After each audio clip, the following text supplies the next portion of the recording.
During the estate settlement, the noise that hit me deepest wasn't the attorney's dry recitation. It was my folks chuckling as they passed my brother a deed to the family vineyard, valued higher than a small fortune. Then they tossed me a crumpled $5 bill, fresh from Dad's wallet like some cheap joke. He didn't flinch, just muttered, "Time to make your own way," Mom grinned. Clearly satisfied with the twist. "Some siblings just fall short," she added. Nobody pushed back, not even my brother. I sat there quiet, fingers gripping the edge of the chair, as the attorney paused over a private note my grandma had set aside just for me, lingering enough to wipe the smirk off Mom's face. I always figured quiet was what hit when folks left a space empty.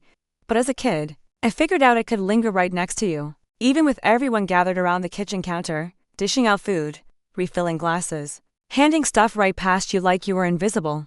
By age 9, I got how being unseen really operated. It wasn't about being overlooked, it was them acting like you didn't exist at all. I recall this crisp autumn evening, the sort of fading glow that would echo later in that settlement room. Mom was lining up awards on the mantel, buffing each shiny base with a soft cloth. They all went to Ethan's soccer trophies, math Olympiad cups. A crystal shield engraved with his name in bold strokes topped my little art contest medal. A silver pin from the local fair lay tucked in a drawer corner. No display, no shine. Come nightfall, it vanished entirely. Dad would say stuff like, "Aim for the big wins," while patting Ethan's back, mapping out his college paths and job leads.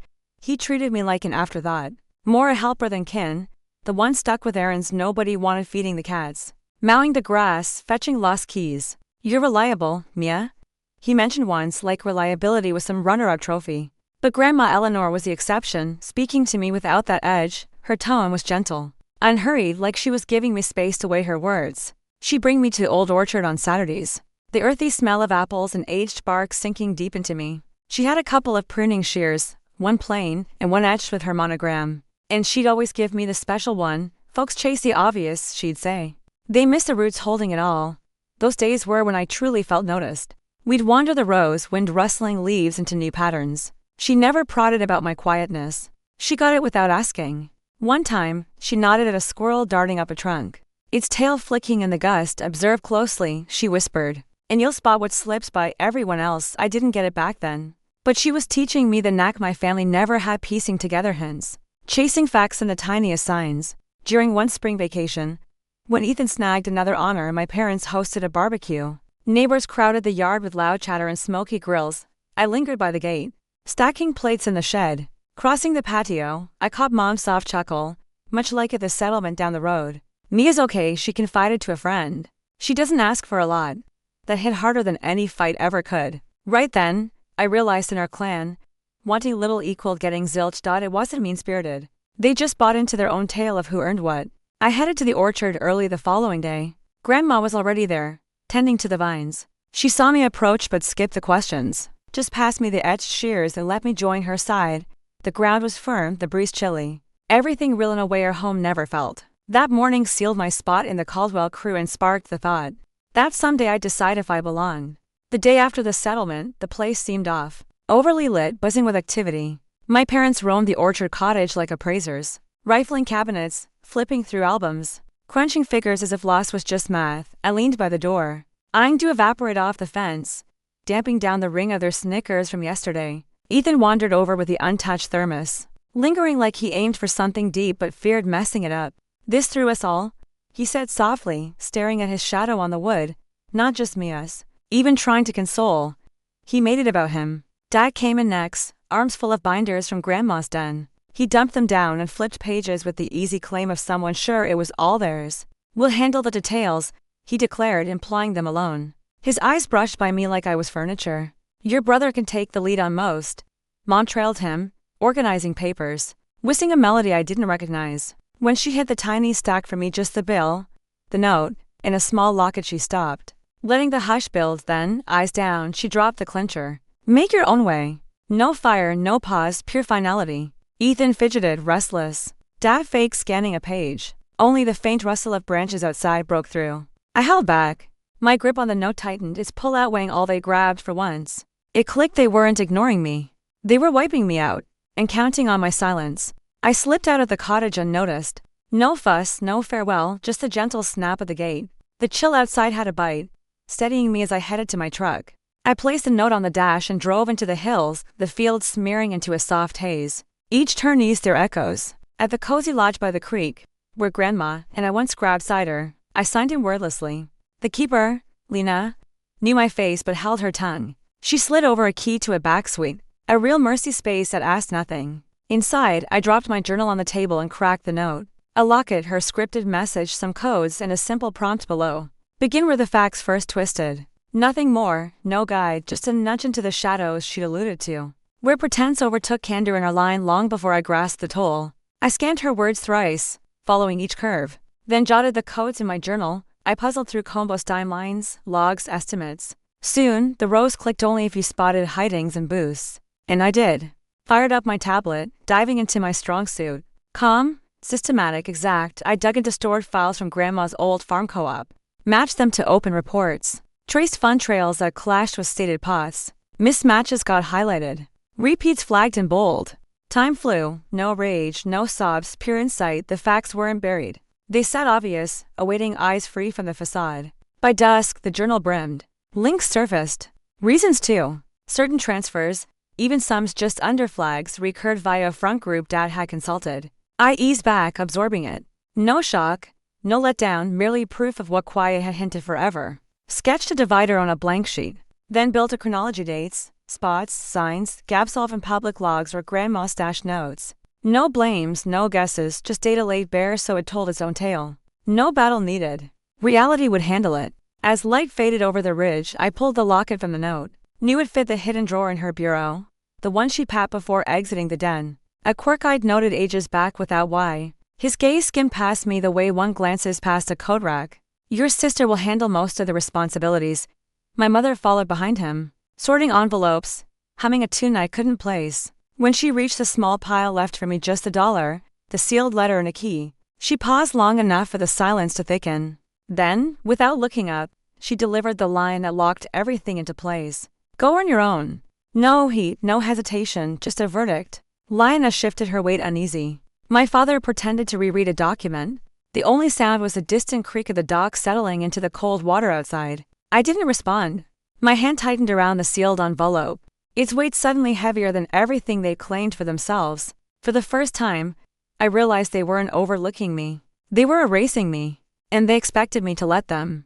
I left the lake house before anyone noticed. No door slam, no goodbye, just a soft click of the latch behind me. The air outside carried a thin edge of winter, sharp enough to keep me steady as I walked to my car. I set the sealed envelope on the passenger seat and drove toward town, the trees blurring into one muted line. Every mile loosened the grip of their voices. At the small inn near the ridge, a place my grandfather and I once stopped for hot chocolate. I checked in without giving a reason. The owner, Rosa, recognized my name, but didn't ask questions. She handed me a key and pointed to a quiet corner room. A gift really, for walls that didn't demand anything from me. Inside, I set my notebook on the desk and finally opened the envelope.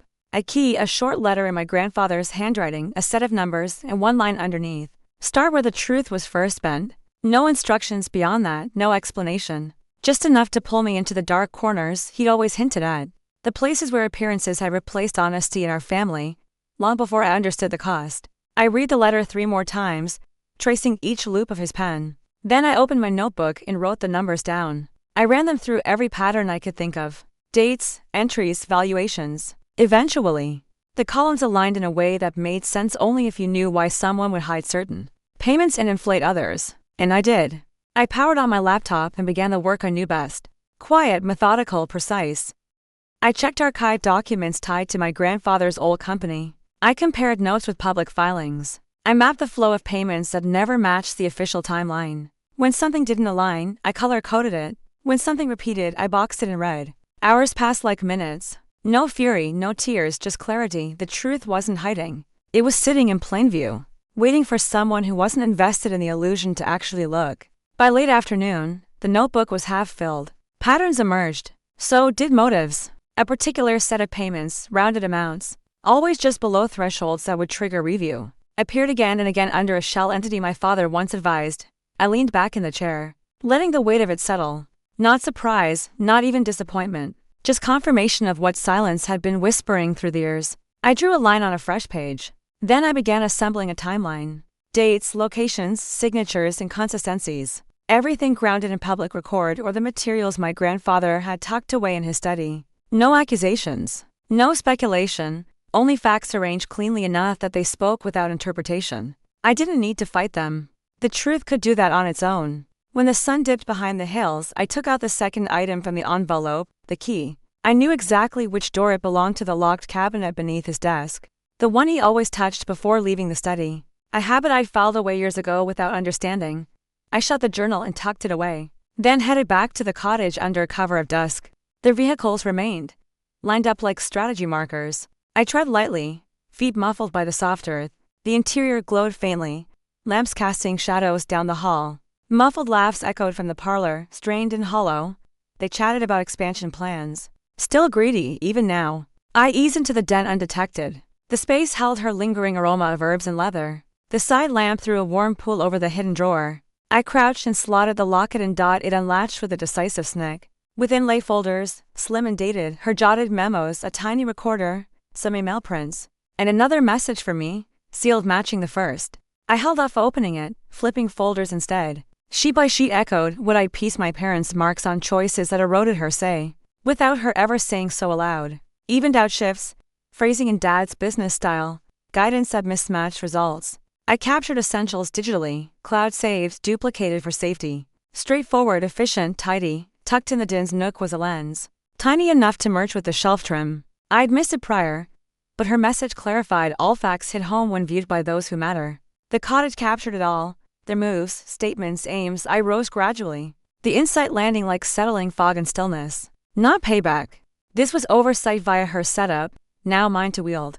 Relatched the drawer, pocketed the locket. No rush to declare, not now. Easing into the corridor, Mom's tone cut sharp and Shermia won't meddle here. She lacks the grasp for intricate stuff. I halted, hidden. Their chatter swelled the space, smug in their views, blind that the rooms now observed. I pivoted, composed and mute. I wasn't seeking inclusion anymore. I was wrapping her intent. Dawn's ray cut the cottage planks in a slim frosty streak as I came back. My parents stood ready, overdressed for early hours, poised like they owned the narrative still. Ethan paced close, fiddling his cuff. A rap at the door made them stiffen, expecting praise. Just Mr. Hale, Grandma's old ally. He entered softly, toting a binder and gadget. Nodded my way first, then there's no hello. Mom's grin strained. Must we?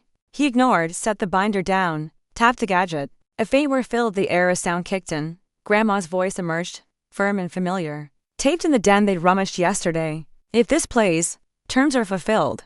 Dad shuffled, off kilter. Mom's face froze. She went on. I counted on my inner circle for honest stewardship. Some fell short. So I arranged for clarity without quibble. Another were. Video lit the display. My parents in the den, yanking files, tossing mementos, pricing goods like stock. Their talk rang clear. Land worth, influence, rights. Mom advanced. This lacks context. We merely, Mr. Hale lifted a palm, quiet. Next segment rolled. Data beamed up. Shifts, memos, even figures. The oddities I'd noted. Dad's marks showed repeatedly. Mom's sign-offs on docs she called standard. Dad breathed out hard. Dated files misread. Proof zilch. Tape switched. Grandma's tone softened, tired now. Mia, if this reaches you, you've uncovered what they buried. The settlement kicked it off. It launches what's next. All ahead hinges on your call with hidden facts. Mom's poise splintered. Fear sparked her gaze. Mia, and this? You don't get how it runs. I stayed silent. Mr. Hale spread the binder, drawing papers neat and official. Inked well before she passed. These seal it, he stated. Your folks keep their allotted lands. Your brother has fund, but the balance plus lead in her heritage trust goes to Mia solely. Dad rose. No chance. We'll challenge. Possible. Hale replied evenly, yet challenged all shifts to the trust outright. Eleanor's rule, plus a provision for scrutinizing prior consults. You grasp which? Silence dropped. Mom's and Hale caught. Ethan eyed the ground, face ashen. I moved up, not to talk but dropped the locket on the surface. A tiny clink, faint dot. Mom jerked like a hammer fall. Hale caught my gaze. Just affirm. I dipped my head, no fury. No cheer, merely the neat snap of alignment. My parents mute, not agreeing, but grasping. No fight remained beyond them. The orchard through the pain stayed calm. Branches still. The cottage seemed to pause. The turnaround lacked volume. Didn't require it. I lingered post-departure, the space easing to its true hush. Air retained hints of spice and faded ink, Grandma's essence unscathed by the upheaval. I paused at her bureau, fingers on the scuffed rim, where she'd drum in thought. Felt like a threshold I'd crossed at last. Outside, the tree stood firm. Light vapor drifted over soil, lifting and dissolving in easy sighs. I stepped out. Strolled the paths, dirt cool beneath. Same paths I'd wandered young, craving world sense. Then, she'd gesture at the steady ground and say, "Quiet earth reveals if you tune in." First time in ages. I tuned out no remnants of Mom's words, no Dad's barbs. Number Ethan's forced nods, just the gentle sway of leaves and my even pulse. I skipped rehashing indoors. Didn't ponder their remorse or hurt. Their burdens weren't mine now. The papers, tapes, facts they'd served. What lingered was mine. Sun-pierced clouds, casting a slim amber path over the rose. I saw it reach out, cozy and waiting like a welcome. The stillness no longer void. It was mine by right. I settled at a path's end, toes dangling near a brook. Chill breeze grazed soft, kind, as if the land sensed the change. First real sense of start, not fairness, but release. Ultimately, not papers or tapes shifted it.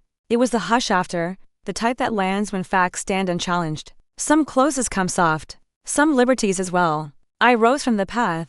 Sure, this hush was mine. If this tale lingers with you, pause a beat. Inhale, hold near. More subtle revelations await those who listen.